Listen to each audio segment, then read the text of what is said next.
These are going to be the cutest thrift store bird feeders ever. All of this plateware is right from the thrift store. Now that they're dry, we're going to grab some twine.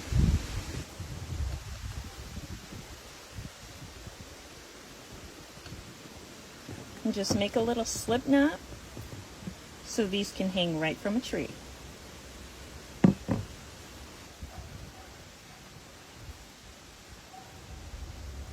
And you want to make sure they're all different lengths too.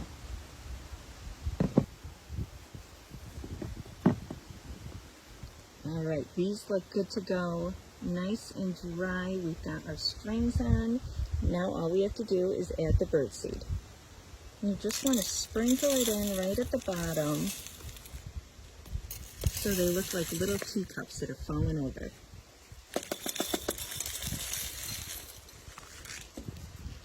The birds are just going to love these, and I love the way they turned out. They're so pretty.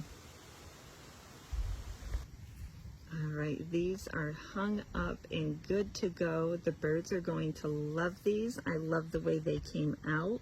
And you can make whatever kind you want from any teacups, any saucers.